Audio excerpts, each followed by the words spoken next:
Okay, so when I was gone to make this movie, it was a few different things happening, but I was in Texas for 6 weeks or 7 weeks or something, and I before I left, I said to my ex, well, maybe we should count this as a separation. And he was like, no. And then he kept calling me while I was there and saying he wanted to make this work. He wanted to focus on us, blah, blah, blah. And would you please move? And so I thought, okay, I'll give it another chance. And so I came back, and within a week, he told me that we were splitting up and that he'd already decided how everything was going to be divided. And, oh my gosh, hold on. Great.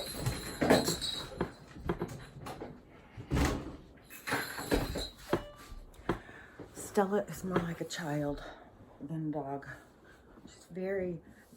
She's smart, but like that. I have a whole thing about dogs too. So I'll talk about that when I talk about the dogs. But anyway, so when I got back, then he told me, that we were splitting up and stuff. So I was kind of like this person who I don't want to be with, and they're breaking up with me. I was like, what? And I mean, that just was like so much stuff, but it was like right on top of all the other stuff. And so it was like, I went through this period of the brain, all the stuff that I had to grow through, that letting go. Like, I had really held on to my physical house. I really wanted that house. I had this whole idea of how life was going to be. I was going to keep that house forever. I was going to retire in it. I was going to have my kids' bed, just like the movies. And when I lost that, I lost my identity. I lost my livelihood. Like, all this stuff was being ripped out from under me that I thought was super important. So it was like this breaking down of everything that I thought was important. And so then once this relationship had ended, there was so much stuff to deal with. Like, why would I stay with this person when I didn't feel realigned on anything? And then, so that whole thing. And then, so when they left me, then all of a sudden it was like I had to recognize my own patterns. And to me, I kept thinking, it was like I was on a merry-go-round my whole life, just going around and around and around and around. And then all of a sudden, somebody just came out and pushed me off the merry-go-round. And I fell down, and I skinned up my knees, and I had to, catch my breath and get myself up. But then it was like, oh my God, thank you for getting me off that merry-go-round. I couldn't get myself off. I was so trapped in by, I don't know, even, it's a type of programming that is done to us to form us into what we're supposed to be. And it's coming at us all the time from everywhere. And you have to start recognizing it.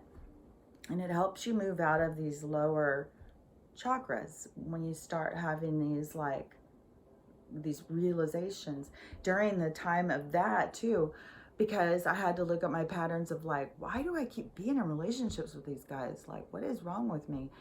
And being like, well, I depend on them because I don't want to protect myself. And these are all like these alpha kind of guys that, will stand up for you, they've gotten fights with my kids all the time because, they wanted to, they had their set ideas of how things should be. But it would make you feel protected, right? And so when I had to have that be gone, then it was like, well, if I'm not going to be dependent on someone else to protect me, who's going to protect me? Well, I've got to figure out how to protect myself. So then the universe starts giving me these things to play it out. And one of my daughters moved in, and it's she's our earth sign and I'm a water sign, and we have very different ways of seeing things. And so we fight a lot. And so when she moved in with her kids and stuff, and we would fight some, but what I had noticed was that she kept pushing and triggering this certain thing in me. It was triggering, and I would go in my bedroom and I'd be like, what is going on? And I started seeing, like, this is your opportunity. She's here for you to learn how to set boundaries. She's pushing you where you need to be pushed. This is your safe place. Like, this is where you get to work this out. And so I started being able to notice where I needed to stand up for myself, where I needed to protect myself and stuff. And it was a blessing. It's a very hard relationship, but it is also a blessing because she teaches me about myself. So I was learning that stuff when I was down in here. And like when I started to move into this, like, okay, I'm going to put my story out there. I'm going to, tell my insights. I'm going to share my information. I'm not going to hold it in and be frustrated when I listen to other people. I'm going to just share mine. Then it starts moving up. You start dealing with the whole new thing, right? And like there's a lot of stuff like you go through. It's making it sound simple, but there's like so many like that I could go through of stories and situations that I had to heal. One of the things I do a lot, especially when I feel like I'm in a healing kind of state and there's a lot of energy coming in, I will all the time say to the universe, like it's kind of like a prayer or whatever, and just ask them, show me what it is I'm not seeing, because I spent years not being able to see. I when I was a child, I could hear them clearly. They were talking to me all the time. Then I got caught up in this, I guess the lower chakras, the programming, the autopilot. I got caught up in it and focusing on my problems and my pain, and stopped listening. And so I started being like, okay, I'm gonna just ask them, And one thing is too, when you ask them, you can ask them things, and if you need signs or you need them to give you some kind of communication back, you can ask for that too. You can ask for signs. It could be anything. Have me, if this is my direction, have me, see a unicorn 3 times today, or hear a unicorn, or whatever. Bring a unicorn towards me 3 times today, or in 24 hours, or, in the next song, please bring me the message that I need to hear, or whatever. So a lot of times I will ask, just show me what it is I'm not seeing, what it is I need to heal. Bring me that information. And when you do that, it will come. It's crazy. One of them was, I had done that, and then one of my daughters was just like, oh, there's this good movie. You got to watch this movie. So I went and turned it on, and I love, for some reason, I love high school, like freaks and geeks, kind of like, those high school movies, like especially ones from the 70s or 80s. But Mean Girls and stupid stuff like that. I just think it's kind of funny. I mean, it's horrible when you're a kid, but when you're a grown up and you look at it, it takes on a different life. And so she told me to watch this movie, and I love those kinds of coming of age movies, I guess they're called, or something. So I went on and I started watching it, and I started having these flood of emotions and all of these different insights coming in, and this information. And then another one started or something, or if I switched to another movie, maybe she had given me a list. I don't remember, because I wasn't expecting this. And so for whatever, that whole day, I spent it just watching these things, and it was bringing all these emotions. I I mean, one of the things I was even thinking was like, you know what's weird is in movies they'll put these kids who are, they represent a 14-year-old, and then they're having them have sex. And I was like, if I was a weirdo and got turned on by that, like, free programming right there. You don't have to go on the dark web. You just got to have an imagination and watch it. So I was like, that's weird. So that bothered me. But then just seeing what some of these kids were going through and their roles and stuff, all of a sudden I started bringing up my own pain from when I was a kid. And I'd never had all of this happen. And I think it was 2 days, I was just like sobbing, like the hardest crying. I was just releasing all of this repressed energy that I had no idea I was holding on to, no idea I was carrying. And you'll just be flooded with information while it's going on. And like, it'll just keep hitting you and well, for me, but I asked for it. I want to heal through things. I don't want to live down in autopilot. And, but so going to this forum, to speak out and speak my truth and stuff, started being up in here. And I'd already had dealt a lot with the heart chakra starting to. And I can only explain it as you start getting this other feeling about love. You just start seeing people in a different way. For me, it was like, how can you judge somebody? They're just trying to learn. They're just trying to figure stuff out. They're just a soul. You start getting a lot more heart-centered and love and understanding. And why would someone be judgmental? Why would we care what other people thought? You just get more into this. It's a whole thing. And like, I can't tell you all the things because you're going to have your own. But when that was my heart would be vibrating. It would be like shaking. It would feel like sometimes it would be like chest pain and stuff. I was like, oh my God, what is going on? I feel like sometimes like you couldn't breathe. And it's just like, and it starts feeling like you really start feeling in the center right here too. And, but when I started to do this thing, I started noticing my throat has been killing me all week.